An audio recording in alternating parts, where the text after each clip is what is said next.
जो आप जिन बैसाखियों की बात कह रहे हैं वो तो पूरी तरह समर्थन दे रहे हैं। नीतीश बाबू उनके पैर छू ले रहे हैं, सख्ती लेके तेवर वही वाले रहेंगे संजय सिंह के। वो बदलने नहीं है। डर लग रहा है आपको? 56 बार बेल में आए संजय सिंह, इतनी बार निलंबित हुए, इतनी बार इनको मार्शल से बाहर फिकवाया गया। आप चाह रहे हैं कि टीडीपी अपना स्पीकर पद पे खड़ा कर दे और दोनों के बीच में दरार पैदा हो जाए। कई रातें मैंने संसद के परिसर में काटी है। अभी बनी नहीं है सरकार और आपने आशंका पहले जता दी क्योंकि पार्टी टूट जाएगी। बीजेपी का स्पीकर होगा तो संविधान की धज्जियां उड़ाई जाएंगी। पूरा इंडिया अलायंस मिल के ताकत लगा के उतनी सीटें नहीं ला पाया जितनी बीजेपी अकेले ले आई। दिल्ली में आप 7 सीटें हार गए। 400 ला पाए। मंदिर के नाम पे आप चंदा चोरी करेंगे। आपने कुछ गड़बड़ कर दिया। वरना प्रशांत किशोर जैसे काबिल आदमी भी कह रहे थे 300 से ज्यादा सीटें आएंगी बीजेपी की। प्रशांत किशोर कुछ खेल कर गए, वो भी एग्जिट पोल की तरह। आपने और आग लगाई कि योगी को हटा दिया जाएगा बाद में। तो आप संघ को भी बहुत करीब से जानते हैं। लोग कह रहे थे कि संघ नहीं चाहेगा मोदी बने प्रधानमंत्री, लेकिन संघ ने तो कुछ भी नहीं कहा, चुपचाप रहा था। मोदी जी को अगर फायदा हो तो संजय शर्मा जिंदाबाद करने लगे। हरियाणा में आप अलग लड़ेंगे या अलायंस के साथ ही लड़ेंगे? ये लोकसभा चुनाव आम आदमी पार्टी की अपेक्षाओं के अनुरूप नहीं रहे। कारण क्या है? जबकि सिंपैथी ज़्यादा मिलनी चाहिए थी, लेकिन एक बार मकान चला गया, एक बार तो सब रहम हो गए ना।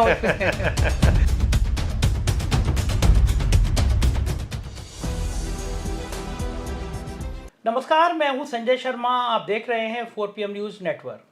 कुछ साल पहले की बात है, मैं ऐसी ही एक कुर्सी पर बैठा हुआ था। फिर एक नेता आए मेरे ऑफिस में, बढ़िया नेता हैं, और उन्होंने मुझसे इंटरव्यू किया। मैंने यहीं बैठे बैठे उनका इंटरव्यू किया। इंटरव्यू जब वायरल हुआ, मैं बात कर रहे थे, मेरा फ़ोन बंद था। इंटरव्यू बना, इंटरव्यू रिकॉर्ड ऑन हुआ।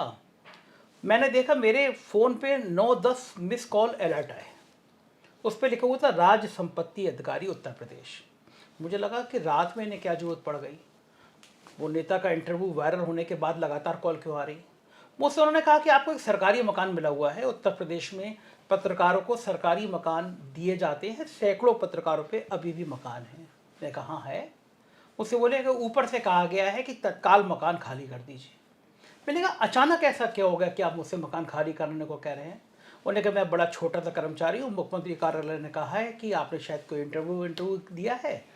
तो मैंने कहा चौंका, एक नेता का इंटरव्यू इतना तीखा हमला कर सकता है, मुख्यमंत्री के दिल को लग सकता है कि मकान खाली, और अगले दिन 100 पुलिस वाले लगा के मेरा मकान खाली करा दिया गया। तो मैं उन नेता से बड़ा हंस के कहता हूँ कि आपका एक इंटरव्यू इतना भारी पड़ गया कि मेरा मकान चला गया। और लकीली आज वो फिर नेता मेरे ऑफिस में आए हुए हैं। आप सब समझ गए होंगे मेरी बातों से। आम आदमी पार्टी के तेज तर्रार सांसद संजय सिंह मेरे ऑफिस में हैं। बहुत बहुत स्वागत है संजय जी। एक बार मकान चला गया, इस बार तो सब रहम हो गए ना। खैर, आपका स्वागत है। और शुरुआत मैं इससे करूँगा कि आपने बड़े दावे किए थे बीच में भी, जेल से बाहर आने के बाद भी, कि सरकार बदल जाएगी। अब तो सरकार आ गई, मोदी जी शपथ ले लेंगे। डर लग रहा है आपको? देखिए, विपक्ष, डर लगने का तो खैर कोई सवाल ही नहीं उठता। आप मेरे स्वभाव के बारे में जानते हैं। इन लोगों से लड़ने में यकीन रखता हूँ। और 6 महीने इन्होंने जेल में रखा मुझे। पार्टी के हमारे मुखिया आज भी जेल में है, शिक्षा मंत्री जेल में है, स्वास्थ्य मंत्री जेल में है, लेकिन इनसे लड़ रहे हैं। इन्होंने पूरे देश के विपक्ष को खत्म करने की राज्य दर राज्य कोशिश बनाई। महाराष्ट्र के अंदर इन्होंने उद्धव ठाकरे की पार्टी खत्म की, शरद पवार जी की पार्टी खत्म की, मुख्यमंत्री को झारखंड में गिरफ्तार किया, उनके नेताओं पे छापेमारी की, बंगाल के नेताओं को, मिनिस्टर्स को गिरफ्तार किया, उनके नेताओं पे छापेमारी की, कांग्रेस पार्टी का खाता सीज कर लिया, संजय रावत को अरेस्ट किया, अनिल देशमुख को अरेस्ट किया। हमारी पार्टी का तो आप देख ही रहे हैं क्या हाल कर रखा है इन्होंने। तो ऐसी विषम परिस्थितियों में अगर विपक्ष चुनाव लड़ा और चुनाव आयोग पूरा इनके साथ खड़ा रहा, सारी संस्थाएं, CBI, ED, police, income tax department, सबका इन्होंने दुरुपयोग किया। विषम परिस्थितियों में चुनाव लड़कर भी अगर 235 की संख्या इंडिया गठबंधन की आई है तो मैं समझता हूँ ये बहुत बड़ी जीत है। और अगर समान अवसर मिला होता चुनाव लड़ने का तो ये संख्या 335 होती। और मैं जिस भी अब YouTube चैनल पे जा रहा हूँ, बातें अपनी रख रहा हूँ, तो एक बात जरूर जोड़ रहा हूँ, वो आपके साथ भी जोड़ रहा हूँ। ये नहीं कि आपके मुंह पे बैठा हूँ इसलिए कह रहा हूँ। YouTube चैनल्स नहीं होते तो कोई काउंटर नैरेटिव मोदी के खिलाफ इस देश में तैयार नहीं हो सकता था। क्योंकि गोदी मीडिया तो उनको भगवान बना रहा है। वो खुद भी कह रहे हैं हम अवतार हैं। गोदी मीडिया के सवाल भी आप देखते हैं, जिसका राहुल गांधी ने भी मजाक उड़ाया कि आम काट के खाते हैं, कि छील के खाते हैं, कि चूस के खाते हैं। ये सब सवाल हैं इनके। पूरे चुनाव में किस भाषा का इस्तेमाल किया देश के प्रधानमंत्री ने? तो मैं समझता हूं कि समान अवसर न दिए जाने के बावजूद, तमाम प्रताड़ना और जांच झेलने के बावजूद अगर विपक्ष ने इतना बढ़िया प्रदर्शन किया है तो उसकी प्रशंसा होनी चाहिए। और अब ये बैसाखी की सरकार है, एनडीए की 2 सरकार बीजेपी की, याद कर लीजिए, एक 13 दिन चली, एक 13 महीने चली, ये उससे भी कम चलेगी, ये 6 महीने में गिर जाएगी सरकार। वो जो है आपने एक आग लगा दी, कह दिया यूट्यूबर्स ने आपको साथ दे दिया, विपक्ष का साथ दे दिया। पहला धार जो लगेगी ना, वो पहला खात्मा यूट्यूबर्स का ही होगा। विपक्ष का साथ दिया मैंने ये नहीं बोला। हाँ। मैंने कहा कि मोदी के खिलाफ एक काउंटर नैरेटिव का मतलब है सच दिखाने का काम। भाई पत्रकार का काम क्या है? मीडिया चैनल्स का काम है जो सच्चाई है उसको रखिए। तो आप एक तरफा अगर खबर चलाएंगे, दिन रात मोदी जी का गुणगान करेंगे, प्रज्वल रवन्ना जैसे आदमी के पक्ष में मोदी खड़े हों तब भी आप उनके साथ खड़े हैं। अगर हाथरस कांड पे मोदी चुप हैं तब भी आप उनके साथ खड़े हैं। अगर मणिपुर पे मोदी चुप है तब भी उनके साथ आप खड़े हैं। महंगाई पे, बेरोजगारी पे मोदी चुप है तब भी आप उनके साथ खड़े हैं। अग्निवीर जैसी योजना को लाके भारत माता के साथ गद्दारी कर रहे हैं, सेना के साथ गद्दारी कर रहे हैं, तब भी आप उनके साथ खड़े हैं। तो आप उनसे सवाल कब पूछेंगे? हाँ, नहीं, ठीक मैं इस बात है। देश के जो मुख्य धारा के मीडिया तथा कथित कहते हैं अपने आप को मेन स्ट्रीम मीडिया, उनसे पूछना चाहता हूं कि वो सवाल कब पूछेंगे सरकार? लेकिन हम लोग मान रहे हैं कि सरकार आ गई तो अब सबसे पहली गाज यूट्यूबर्स पे ही गिरेगी। कोई कानून ऐसा आएगा और कोई सरकार ऐसी। देखिए, ये वैसाखी की सरकार है। अब मुझे नहीं लगता, अगर मति भ्रष्ट होगी तो मैं नहीं कह सकता, लेकिन अब मुझे नहीं लगता कि वो इस तरीके से दोबारा हिम्मत कर पाएंगे। लेकिन जब आप जिन बैसाखियों की बात कह रहे हैं वो तो पूरी तरह समर्थन दे रहे हैं। नीतीश बाबू उनके पैर छू ले रहे हैं उम्र में इतने होने के बावजूद। और कौन सा समर्थन चाहिए? नीतीश बाबू को अच्छी तरीके से जानते नहीं। जब वो तेजस्वी यादव के साथ गए थे तो क्या बोला था उन्होंने कि इस जन्म में अब दोबारा बीजेपी के साथ नहीं जाएंगे। चले गए ना, तो इंतजार कीजिए। जब उनकी आकांक्षाएं पूरी नहीं होंगी, वहां पर उनके कुछ मांगे हैं, उनकी जातीय जनगणना उनकी मांग है, विशेष राज्य का दर्जा उनकी मांग है बिहार के लिए, अग्निवीर खत्म किया जाए ये उनकी मांग है, यूसीसी के ऊपर समीक्षा हो ये उनकी मांग है। तो ये सारी मांगे किस तरीके से बीजेपी पूरा करेगी देखते हैं। आपको क्या लग रहा है पार्लियामेंट आंध्र प्रदेश के लिए भी विशेष राज्य का दर्जा राज्य है, चंद्रबाबू नायडू लेकिन फायदे तो होते हैं ना। देखिए, जैसे अभी सरकार बनी नहीं, चंद्रबाबू की पत्नी को खबरें आ रही हैं कि 570 करोड़ का फायदा उनके शेयर में हो गया। जिस कंपनी से उनका परिवार के लोग जुड़े हैं और शेयर रॉकेट बन गए हैं। तो एग्जिट पोल का घोटाला नहीं देखा आपने? एग्जिट पोल हिंदुस्तान की आजादी के बाद का सबसे बड़ा घोटाला है इस बार का एग्जिट पोल। आजादी के बाद सामान्य घटना नहीं है। आप मुझे बताइए, भारत का प्रधानमंत्री बयान में कहता है टीवी इंटरव्यू में शेयर के मार्केट उछाल लेंगे, गृह मंत्री कहते हैं शेयर मार्केट उछाल लेगी। एग्जिट पोल आता है, उसके बाद शेयर मार्केट उछाल लेती है, पैसे लोग लगाते हैं और ठीक रिजल्ट आने के बाद वो पैसे डूब जाते हैं। यानी कि आर्टिफिशियल तरीके से आपने शेयर मार्केट का घपला किया, घोटाला किया, गलत नंबर दिए एग्जिट पोल के, और उसके बाद 31 लाख करोड़ रुपए इस देश के 5 करोड़ लोगों का डूब गया। किसी का 5 लाख, किसी का 10 लाख, किसी का 2 लाख, किसी का 1। बर्बाद हो गए लोग। जेपीसी की मांग फिर उठेगी?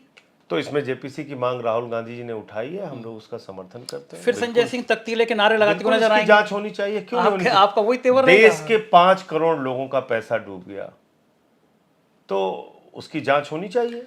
तख्तीले के तेवर वही वाले रहेंगे संजय सिंह के? वो बदलने नहीं है, वो बदलने मुझे लगता है। मैंने देखिए, ये रोना रोते हैं। हाँ। ये कहते हैं साहब 56 बार बेल में आए संजय सिंह, इतनी बार निलंबित हुए, इतनी बार इनको मार्शल से बाहर फिकवाया गया। मैं सबसे बड़ा भुक्तभोगी हूं संजय जी। कई रातें मैंने संसद के परिसर में काटी है, चाहे वो किसान का सवाल हो, चाहे नौजवान का सवाल हो, चाहे शिक्षा मित्रों का सवाल हो, मैंने चाहे भारत की सेना का सवाल हो, मैंने संसद में उठाया। मुझे इन लोगों ने बहुत प्रताड़ित किया, जेल भेजा, बार बार सस्पेंड किया। मैं वहीं संसद के बाहर बैठा रहा कई कई रातें।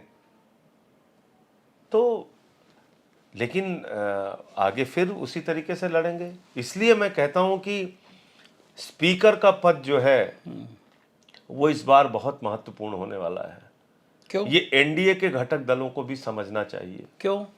3 कारणों से मैं आपको बता रहा हूं। नंबर 1, बीजेपी का स्पीकर होगा तो एनडीए के जो घटक दल हैं, टीडीपी, जेडीएस, जेडीयू, आरएलडी, इन पार्टियों को तोड़ने का काम भाजपा के लोग आसानी से कर पाएंगे। बीजेपी का स्पीकर होगा तो संविधान की धज्जियां उड़ाई जाएंगी, किसी भी तरीके का बदलाव किया जाएगा और वो इन लोगों को दबाव में लेके कराएंगे। बीजेपी का स्पीकर होगा तो सांसदों को निलंबित कर करके मार्शल से बाहर फिकवाया जाएगा। तो 3 बड़े कारण हैं जिससे मेरा अपना मत है कि बीजेपी का स्पीकर नहीं होना चाहिए। अगर टीडीपी का स्पीकर हो रहा है, बीजेपी उसको सपोर्ट कर रही है, अच्छी बात है। अगर नहीं हो रहा है तो इंडिया गठबंधन के दलों को इसके बारे में विचार करना चाहिए कि गैर बीजेपी का स्पीकर उस पद पर बैठे। आग लगा रहे हैं आप, चाह रहे हैं कि टीडीपी अपना स्पीकर पद पे खड़ा कर दे और दोनों के बीच में दरार पैदा हो जाए। आग लगाने का सवाल नहीं है, ये टीडीपी के लिए भी फायदेमंद है। ये बात कोई मैं मजाक में नहीं कह रहा हूं संजय जी, ये मैं सीरियसली पूरी गंभीरता के साथ कह रहा हूं। ये पार्टियां तोड़ेंगे, टीडीपी अगर तोड़ेंगे। स्पीकर है इनका, आप लिख के रख लीजिए कहीं। उद्धव ठाकरे की पार्टी तोड़ी इन्होंने, शरद पवार की पार्टी तोड़ी, हमारी पार्टी पंजाब में इन्होंने एक सांसद एक विधायक तोड़ा, दिल्ली में इन्होंने प्रयास किया। वो तो हम दिल्ली में इतना सजग रहते हैं, बार बार हम मीडिया में आके बोलने लगते हैं, ये पीछे हो जाते हैं। दिल्ली में भी तोड़ ही लिया। ये पार्टी तोड़ते हैं, ये पार्टी ये तोड़ते हैं। हमारे एक मंत्री को तोड़ लिया ना, स्वाति मालीवाल पे आप आरोप तो मैं वही कह रहा हूं आपसे कि अगर आप इनका इतिहास उठा के देखेंगे, ये पार्टियां तोड़ने में यकीन रखते हैं। इसलिए बीजेपी का स्पीकर कतई नहीं होना चाहिए। अच्छा, आपको क्या लग रहा है टीडीपी अब मान लीजिए कोई संविधान विरोधी फैसला ये लेके आएंगे, कोई बिल लेके आएंगे, विपक्ष वाले आवाज उठाएंगे, उनको पकड़ के बाहर कर देंगे। 150 सांसद संजय जी संसदीय इतिहास में आज तक कभी भी सस्पेंड नहीं हुए। ये काम मोदी जी की सरकार ने किया था पिछली बार। तो आपको क्या लग रहा है टीडीपी लाएगी अपना स्पीकर? लाना चाहिए, अगर उनको अपनी पार्टी बचानी है, एनडीए के घटक दल को बचाना है, और अगर संविधान विरोधी फैसला संसद में ना हो, यह सुनिश्चित करना है। ठीक है, हम विपक्ष के लोगों की चिंता ना करें, मैं वो नहीं कहता हम लोग तो ठीक है सस्पेंड होंगे, अपनी चिंता करें। हाँ, बिल्कुल अभी बनी नहीं है सरकार और आपने आशंका पहले जता दी कि उनकी पार्टी टूट जाएगी। नहीं, देखिए मैं ये कोई बात हवा में नहीं कह रहा हूं, ये पूरी गंभीरता से कह रहा हूं। 6 विधायक नीतीश कुमार के नॉर्थ ईस्ट के स्टेट के अंदर बीजेपी ने तोड़े थे जब वो एनडीए के साथ थे उस वक्त। ये रिकॉर्डेड हिस्ट्री है संजय जी। इन्होंने मध्य प्रदेश में तोड़फोड़ करके सरकार बनाई, कर्नाटक में बनाई, महाराष्ट्र में बनाई, उत्तराखंड में बनाई, अरुणाचल में बनाई, गोवा में बनाई। कहाँ बक्सा है बताइए ना। लेकिन वो मोदी जी का कहना ये है कि पूरा इंडिया अलायंस मिल के ताकत लगा के उतनी सीटें नहीं ला पाया जितनी बीजेपी अकेले ले आई। दिल्ली में आप 7 सीटें हार गए। आप 400 ला पाए। हाँ, लेकिन आप तो 400 पार, 400 पार, कोई कहता था 420, 420, 420, आई तो 240 ना। दिल्ली की आप 7 लोकसभा हार गए, ये बड़ा बिल्कुल हार गए। लेकिन हम गालियां नहीं दे रहे हैं दिल्ली के लोगों को। ये लोग क्या कर रहे हैं? यहाँ गाली के अयोध्या वासियों को माँ बहन की गालियां दी जा रही, माँ बहन की गालियां, हिंदुओं को गालियां दी जा रही हैं। किसके सगे हैं बीजेपी वाले? मुझे बताइए आप। मुसलमानों को गाली देंगे, सिखों को गाली देंगे, बौद्धों को गाली देंगे, ईसाइयों को गाली देंगे, अब तो जाटों को गाली देंगे, ठाकुरों को गाली देंगे, दलितों को गाली देंगे, पिछड़ों को गाली देंगे, आदिवासी के सर पे पेशाब करेंगे, जवान को गाली देंगे, किसान को गाली देंगे, पहलवान को गाली देंगे। किसको छोड़ रहे हैं ये? अयोध्या के लोगों को गाली दे रहे हैं आप। दिल में आपने वहां लोगों के घर तोड़वाए, आपने पुरातन मंदिर तोड़वाए वहां। आप गाना गा रहे हैं, जो राम को लाए हैं हम उनको लाएंगे। मंदिर के नाम पे आप चंदा चोरी करेंगे। मैंने उसका खुलासा किया हाँ, था। जमीन का भी आपने किया था। 2 करोड़ की जमीन 5 मिनट के अंदर 18.5 करोड़ में खरीदी भाजपा वालों ने। 16.5 करोड़ का भ्रष्टाचार 5 मिनट के अंदर किया। क्या हुआ उसका? और अयोध्या वाले आपको वोट दे देंगे। रामपुर हारे, सीतापुर हारे, अयोध्या हारे, प्रयागराज हारे, कौशाम्बी हारे, श्रावस्ती हारे, इसका मतलब क्या हुआ? प्रतापगढ़ हारे, कुशभवनपुर हारे।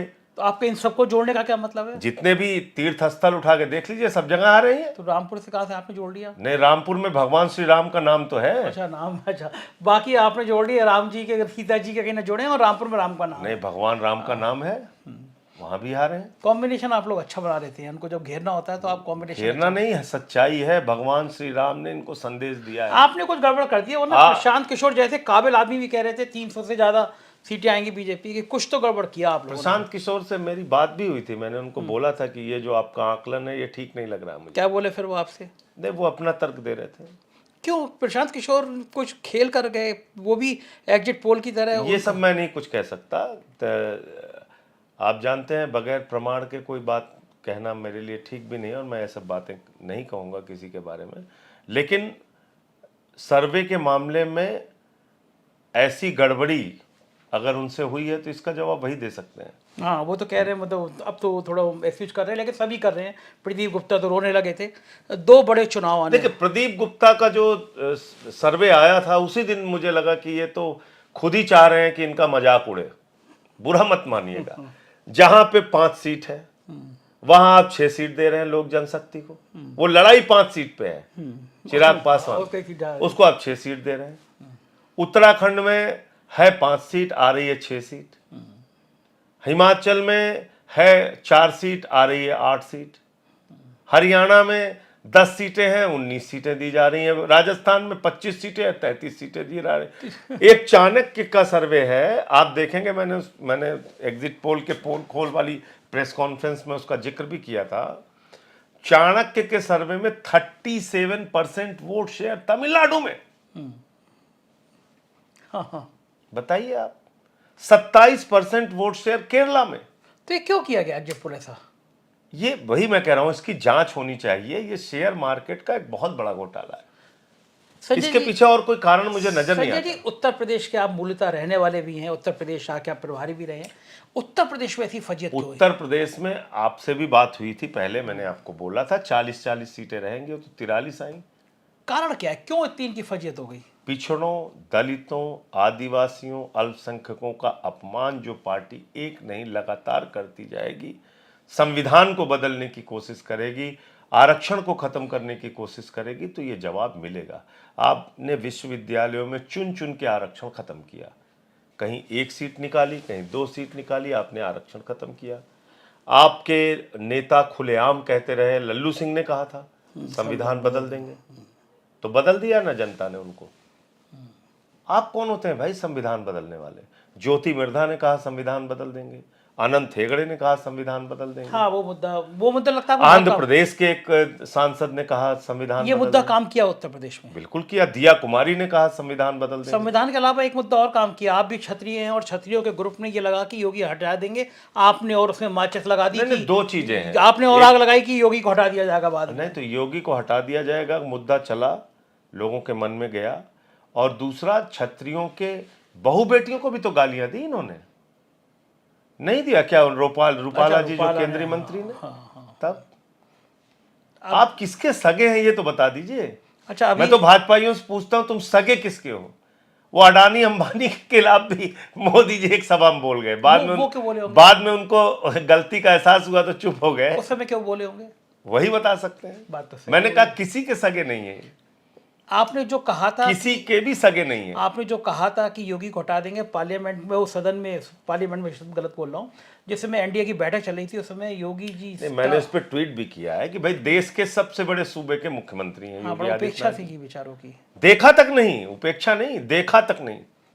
आप मुझसे पूछे ना 6 साल में क्या कभी ऐसे, मैं अपनी पार्टी का लीडर हूं पार्लियामेंट में, ऑल पार्टी मीटिंग में प्रधानमंत्री जी आते हैं, आप मुझसे पूछे कि 6 साल में कभी उन्होंने एक बार पूछा और संजय सिंह जी कैसे हैं? नहीं पूछा। कभी नहीं, सवाल नहीं। हेलो हाय होती है आपको? और नहीं होती? एक बार गलती से मैंने नमस्ते किया, उसका जवाब भी नहीं दिया। नमस्ते का जवाब एक बार गलती मुझसे हुई कि मैंने किया, मैं जानता हूं उनका स्वभाव को जवाब नहीं देंगे, बावजूद इसके मैंने गलती हुई कि मैंने जवाब। इसी तरह से संसद में एक बार वो अलग अलग उससे रो से निकल रहे थे। इतना अहंकारी व्यक्ति इस देश अच्छा, का आप प्रधानमंत्री। दोबारा आए सामने आएंगे नमस्ते नहीं करेंगे आप? क्यों करेंगे भाई? जो आदमी जवाब ही नहीं देना चाहता, आपकी तरफ देखना नहीं चाहता, बात नहीं करना चाहता, अच्छा, इस मामले में क्या मतलब है? इस मामले में धनखड़ जी तो ठीक है, आप इतना कहते हैं, लेकिन आपको हाथ पकड़ के धनखड़ ले जी गए, अच्छे आदमी आपको हैं। ले गए हाथ पकड़ के। धनखड़ जी स्वभाव के वो हमारे अभिभावक हैं, वो सभापति हैं, उनसे और बहुत सारी शिकायतें हो सकती हैं, लेकिन व्यवहार की शिकायत कभी नहीं है। आप संघ को भी बहुत करीब से जानते हैं। लोग कह रहे थे कि संघ नहीं चाहेगा मोदी बने प्रधानमंत्री, लेकिन संघ ने तो कुछ भी नहीं कहा, चुपचाप रहा संघ। अच्छा, कितना मेहनत किया है संघ ने, आप पता कर लीजिए, रिपोर्टर है, कम पत्रकार है इतने कम बड़े। की, ये बात तो सही है, कम तो की। संघ इनकी मातृ संस्था है, और चुनाव के दौरान जेपी नड्डा जी कह रहे हैं अब हमें संघ की जरूरत नहीं है। क्यों कहा होगा उन्होंने ऐसा? आपका आकलन क्या? आप भी तो बड़े करीब से राजनीति क्योंकि को देखते हैं। मोदी जी अवतार हो चुके हैं ना, भगवान। भगवान को किसकी जरूरत होती है भाई? अगर वो इंसान होते तो उनको सबकी जरूरत होती। वो भगवान है तो जरूरत किस बात की है? आपने एक तस्वीर देखा, मोदी जी की इतनी बड़ी फोटो, श्री राम की इतनी छोटी सी फोटो हाथ में लेके जा रहे हैं। अब बार बार इस फोटो को ना उनको मिर्च लगाते हैं आप क्या कह के। नहीं नहीं, ये गलत है। ये कहना कि भगवान जगन्नाथ मोदी जी के भक्त हैं, ये अपमान है। तो आपने इसी बात को कह दिया। अब वो जब वो आए थे बीजेपी के कार्यकर्ता नेताओं को नहीं, संबोधित करने के देवताओं लिए, के देवता बोला भाई, जेपी नड्डा ने बोला जेपी था। नड्डा ने, चंपत राय ने भी बोला था कि देवताओं लेकिन के अब एक देवता। एक चेंज आया जब वो अपने एनडीए की बैठक ले रहे थे, चुने जा रहे थे, और जब वो बीजेपी के नेताओं को संबोधित कर रहे थे, उन्होंने राम का नाम ही नहीं लिया, वो जय जगन्नाथ करने लगे। हालांकि राम के भगवान विष्णु के अवतार है दोनों, लेकिन अब जय श्री राम का नारा ही नहीं था इस बार एक कहीं बात पे आपको भी। बता दूं, राम को बाय बाय। मोदी जी को अगर फायदा हो, मोदी जी को अगर फायदा हो तो संजय शर्मा जिंदाबाद करने लगे। काश। नहीं, मैं कह रहा हूं। अच्छा, मतलब अच्छा, आप वक्त पड़ने पे कुछ आप नहीं मेरी करना। किसी भी बात पे ये मत समझिए कि मैं किसी गुस्से या नाराजगी के कारण, मैं अपने अनुभवों के कारण बोल रहा हूं। अगर अभी उनको फायदा हो कि अभी उनका नमस्ते नहीं लिया ना योगी आदित्यनाथ का, फायदा होगा तो हो सकता है उनके पीछे खड़े होकर नारा लगाने लगे ऐसे व्यक्ति। कुर्सी चाहिए। हाँ, लेकिन भारतीय राजनीति के प्रख्यात बहरूपिया हैं, वो कब अपना रूप बदल देंगे? कोई आडवाणी जी को नमन किया, उनको बदल दिया, संसद को नमन किया, उनको बदल दिया, अब संविधान को उन्होंने नमन किया है। अब संविधान का खतरा दिमाग में। फिर मतलब चुनाव खत्म हो गए, लेकिन आप फिर आग लगा रहे हैं। हरियाणा और महाराष्ट्र के चुनाव मैं हैं। सच्चाई बता रहा हूँ, हरियाणा और महाराष्ट्र के चुनाव बुरी हैं। तरह हारेगी बीजेपी। हरियाणा में आप अलग लड़ेंगे या अलायंस के साथ ही अब लड़ेंगे? वो तो हमारी पार्टी के मुखिया अरविंद जी जब जेल से बाहर आएंगे उस समय इस पे फैसला लेंगे। और चुनाव 3 महीने बाद अगर केजरीवाल जेल से बाहर नहीं आए तो क्या फैसला होगा? मुझे लगता है कि वो बाहर आ जाएंगे जल्दी। नहीं, मैं एक संभावना पे विचार कर रहा हूँ, अगर वो नहीं आए तो फिर क्या फैसला होगा? उनसे पूछ के ही फैसला होगा। अभी तय नहीं किया आपने कि हरियाणा, पूछ के फैसला। मतलब अभी फिलहाल ये माना जाए कि अभी तय नहीं है कि हरियाणा में चुनाव आप मिलकर लड़ेंगे या अलग अलग लड़ेंगे? अब उस पर फैसला जो भी होगा वो अरविंद जी से बातचीत करके ही होगा। किन मुद्दों पे हरियाणा का चुनाव, किन मुद्दों पे होगा? देखिए, वहाँ पे एक एंटी इनकम्बेंसी बहुत ज़बरदस्त है और किसानों में बहुत गुस्सा है। आपने देखा होगा ये जो 5 सीटें आई हैं, एक सीट हमारी भी थी जो कि हम लोग हार गए, लेकिन बहुत गुस्सा है किसानों के अंदर। उनको अपमानित किया गया है, मारा गया है, पीटा गया है, आंसू गैस के गोले छोड़े गए हैं। तो इस अपमान का बदला किसान लेंगे। और हरियाणा, पंजाब, ये सब कृषि प्रधान राज्य है। उत्तर प्रदेश में भी आप देखिए, पश्चिम के अंदर बहुत बड़ा आंदोलन चला था। तो इन सब चीज़ों का गुस्सा है वहाँ पे। एक आखिरी सवाल, ये लोकसभा चुनाव आम आदमी पार्टी की अपेक्षाओं के अनुरूप नहीं रहे, कारण क्या है? जबकि सिंपैथी ज़्यादा मिलनी चाहिए थी, लेकिन आप बहुत विषम परिस्थितियों में हम लोग लड़े। देखिए, एक बात तो तय हो गई कि जो 1-2 सीट बीजेपी की पंजाब में थी, वो भी 2 सीटें थी, वो भी खत्म हो गई। तो पंजाब में हम इस बात से संतुष्ट हैं कि वहाँ बीजेपी पूरी तरह से साफ हो गई। ठीक है, हमारी सीटें ज़्यादा नहीं आई, मानता हूँ मैं। दिल्ली के चुनाव को सिर्फ 20 दिन मिले केजरीवाल जी को प्रचार के लिए, और कितना हम लोगों के पीछे लोग पड़े, कितना एजेंसियों का दुरुपयोग किया, वो भी देखा आपने।